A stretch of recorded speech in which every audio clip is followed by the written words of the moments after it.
6월 16일 목요일 삶의 기적을 일으키는 30분 예배를 시작하도록 하겠습니다. 하나님께서 오늘 우리에게 주신 말씀은 갈라디아서 3장 19절의 말씀입니다. 이 말씀 제가 봉독하도록 하겠습니다. 그런즉 율법은 무엇이냐? 범법함으로 더하여진 것이라. 천사들을 통하여 한 중보자의 손으로 베푸신 것인데 약속하신 자손이 오시기까지 있을 것이라. 아멘. 오늘 이 시간 하나님께서 우리에게 주신 말씀을 듣기 전에 잠시 기도하는 시간 갖도록 하겠습니다.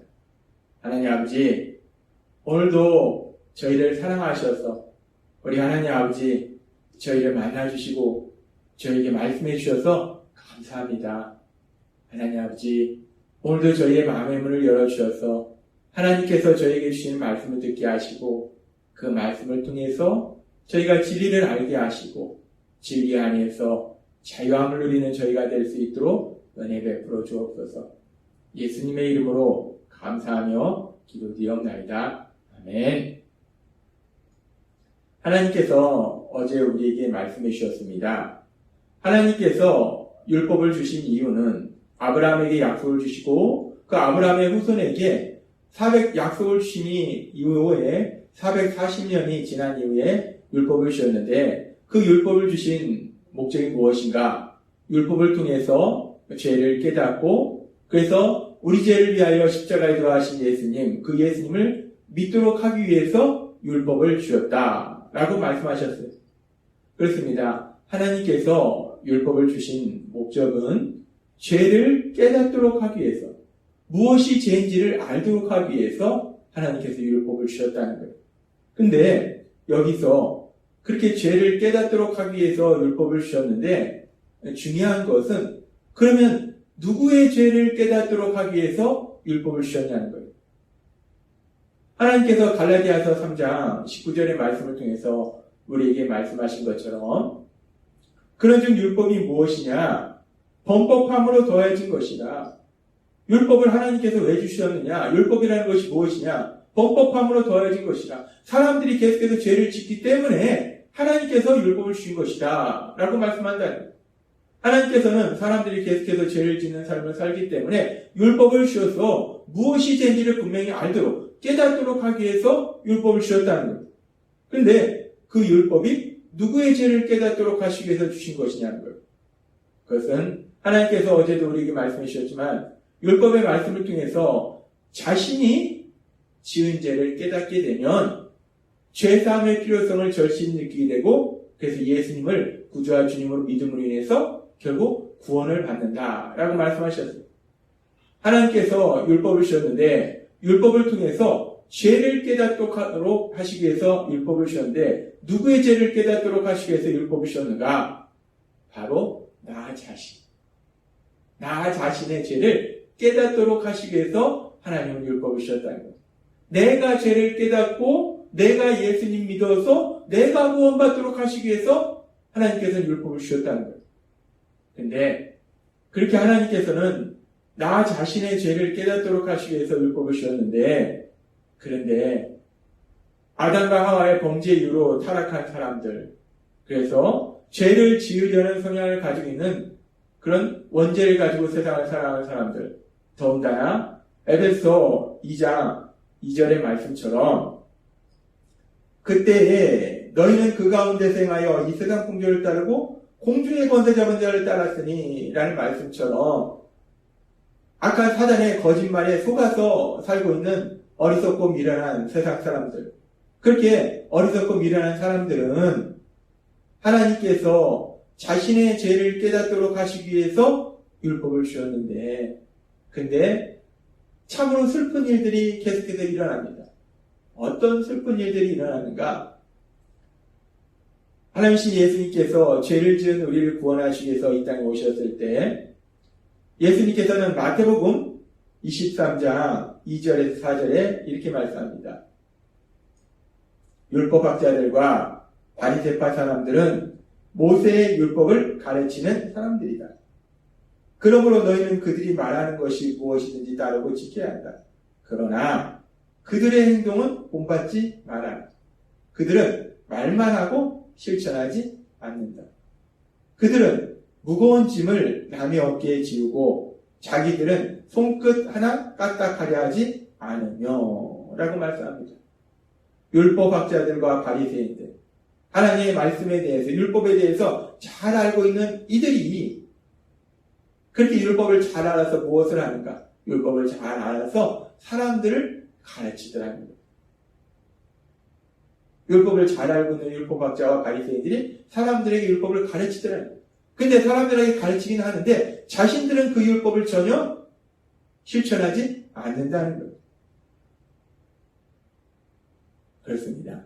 하나님께서 우리에게 율법을 주신 이유는 율법을 통해서 자신의 죄를 깨닫도록 하시기 위해서 율법을 주셨는데, 지금 율법에 대해서 잘 알고 있는 율법학자들과 바리새인들의 모습을 보니까 율법을 통해서 자신들의 죄를 깨닫는 것이 아니라 자신들이 율법을 잘 알기 때문에 그 율법을 사람들한테 가르침에도 불구하고 자신들은 그 율법을 실천하지 않는다는 거예요. 자신들은 그 율법의 말씀대로 살지 않는 죄인이라는 거예요. 근데 그렇게 가르치기는 하는데 자신들은 죄인이라는 걸 깨닫지 못하더라는 거예요. 그렇습니다. 참으로 슬픈 것은 율법을 통해서 자신들의 죄를 깨달으라고 율법을 주셨더니 그 율법을 가르치기만 하고 그 율법을 통해서 자신의 죄는 깨닫지 못하더라는 거예요. 참 얼마나 슬픕니까? 참 슬픈 사실이에요. 근데 그렇게 율법을 통해서 자신의 죄를 깨달으라고 주셨는데 자신의 죄는 깨닫지 못하고 사람들에게 율법을 가르칠 뿐만 아니라 더 슬픈 일들이 일어나는데 그 더 슬픈 일에 대해서 요한복음 8장은 이렇게 말씀합니다. 요한복음 8장에는 가늠하다 현장에서 잡힌 여인을 율법학자와 바리새인들이 잡아옵니다. 율법학자와 바리새인들이 율법을 가르치는 것이 아니라 이번에는 가늠하다 현장에 잡힌 여인, 죄를 범한 그 현장에서 그 여인을 잡아와요. 그렇게 잡아와서 그 여인을 잡아와서 예수님께 데리고 와서 그들이 예수님께 이렇게 말합니다. 요한복음 8장 5절의 말씀. 모세는 율법에 이러한 여자를 돌로 치라 명하였거니와 선생은 어떻게 말하겠나이까? 모세를 통해서 우리에게 주신 율법의 말씀을 보니까 가늠한 죄를 범한 여인은 돌로 쳐 죽이라 라고 말씀하셨다는 거예요. 이 여인은 돌로 쳐 죽임을 당한 가늠할 죄를 범했다는 거예요. 이 여인은 죄인이라는 겁니다. 사형을 해당해야 된다는 거예요. 그렇게 율법학자와 바리새인들이 하나님의 말씀을, 율법을 잘 알기 때문에 그 여인에 대해서 정죄합니다. 그렇게 여인에 대해서 정죄할 때 그 여인에 대한 정죄의 말씀의 근거가 어떤 말씀인가? 레위기 20장 10절과 신명기 22장 22절에 이렇게 말씀합니다. 누구든지 남의 아내와 간음하는 자, 곧 그의 이웃의 아내와 간음하는 자는 그 간부와 본부를 반드시 죽일지니라. 신명기 22장 22절도 비슷한 말씀하세요.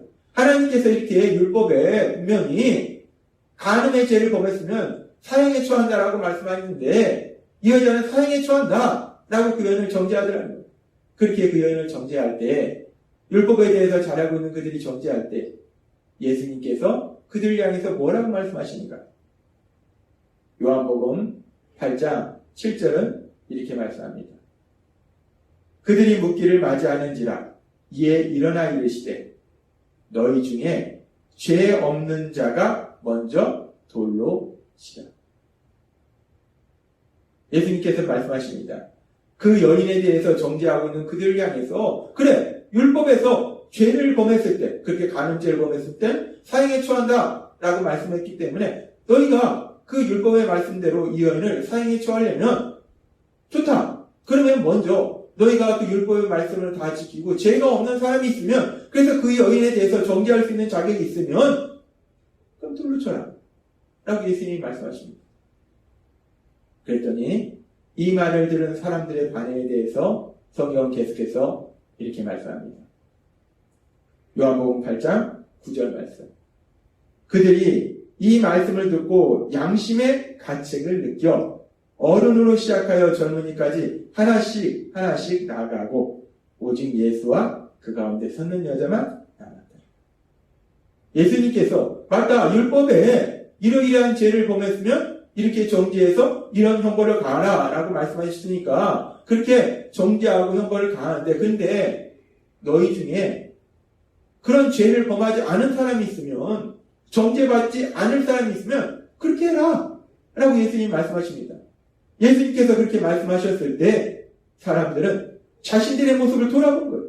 그리고 자신들이 그런 죄를 짓지 않은 그런 사람들이 아니라는 걸 알게 된 거예요. 그래서 그들은 그 자리를 떠납니다. 그들은 자신들도 죄를 지었다는 것을 깨달았다는 거예요. 우리는 이 말씀을 통해서 참으로 슬픈 모습을 봅니다. 율법학자와 바리새인들, 하나님의 말씀에 대해서 누구보다도 정확하게 알고 있던 그들이 그 율법의 말씀을 통해서 자신들의 죄를 깨닫는 것이 아니라 다른 사람들의 죄를 보더라는 거예요. 그래서 그들의 죄를 비판하고 정죄하더라는 거예요. 참으로 슬픈 모습입니다. 참으로 슬픈 것은 하나님께서는 우리에게 율법의 말씀을 주신 것은 율법을 통해서 우리 자신의 죄를 깨달으라고 율법을 주셨는데, 그런데 자신의 죄를 깨닫는 것이 아니라 그 율법을 사람들한테 가르치기만 하고, 더 나아가서 그 율법의 말씀을 가지고 사람들을 비판하고 정죄하더라는 거예요. 그 율법의 기준을 가지고 이 사람이 무슨 죄를 졌나, 저 사람은 무슨 죄를 졌나, 이 사람은 이런 죄인이네, 저 사람은 저런 죄인이네, 비판하고 정죄하더라는 거예요. 얼마나 슬픕니까? 하나님이 율법의 말씀을 우리에게 주신 것은 우리가 그 율법의 말씀을 가지고 죄를 깨닫게 하실 때 다른 사람들의 죄를 보고 비판하고 정죄하라는 것이 아니라 바로 나 자신, 내가 짓는 죄, 그 죄를 깨닫고 자신의 죄를 회개하고, 그래서 우리 죄를 위하여 십자가에 돌아가신 그 예수님을 믿음으로 구원받으라고 율법을 주셨다는 거예요. 하나님은 오늘 우리에게 다시 한번 말씀하십니다. 갈라디아서 3장 19절 말씀. 그렇다면 율법을 주신 목적은 무엇이었습니까? 그것은 약속된 분이 오실 때까지 죄가 무엇인지를 깨닫게 하기 위한 것입니다. 죄가 무엇인지를 깨닫게 하기 위한 것입니다. 하나님께서 우리에게 율법을 주신 것은, 하나님의 말씀을 주신 것은 내 죄가 무엇인지, 내가 지금 어떤 죄를 짓고 있는지를 깨닫도록 하시기 위해서 율법을 주셨다는 거예요. 오늘 주신 말씀처럼 우리 안에 계신 성령님의 역사하심을 인해서 하나님의 말씀을 들을 때에 우리 자신의 죄를 깨닫고 회개함으로 인해서 우리 하나님께서 주시는, 우리 하나님께서 예비하신 그 놀라운 은혜를 체험하고 하나님의 기쁨을 드릴 수 있는, 하나님의 영광을 나타낼 수 있는 우리 모두가 되었으면 좋겠습니다. 하나님은 오늘 이 시간 분명히 말씀하십니다. 하나님이 우리에게 율법을 주신 것은, 하나님의 말씀을 주신 것은 그 율법의 말씀을 통해서 다른 사람들을 비판하고 정죄하라는 것이 아니라 나 자신의 죄를 깨닫도록 하시기 위하구나. 나를 위해서 주신 거구나. 하나님은 나를 사용해서 나에게 주신 거구나. 오늘 주신 말씀처럼 하나님의 말씀을 통해서 늘 우리 자신을 돌아보고 회개함으로 인해서 우리 하나님을 닮은 거룩한 삶을 살고, 그래서 하나님의 기쁨이 되고 하나님의 영광을 나타내고 하나님이 예비하신 놀라운 복을 누리시는 여러분이 되시길 주님의 이름으로 축원합니다. 기도하겠습니다. 하나님 아버지 감사합니다. 오늘도 주신 말씀처럼 우리를 사랑하셔서 우리 죄를 깨닫도록 주신 율법의 말씀을 통해서 우리 자신을 돌아보게 하시고 우리의 죄를 깨닫게 하시고 회개함으로 인해서 우리 하나님의 기쁨이 되고 하나님의 영광을 나타내는 저희가 될 수 있도록 은혜 베풀어 주옵소서. 예수님의 이름으로 감사하며 기도드리옵나이다. 아멘. 이 시간도 하나님께서 우리에게 주신 말씀을 묵상하면서 조용히 기도하는 시간 갖도록 하겠습니다.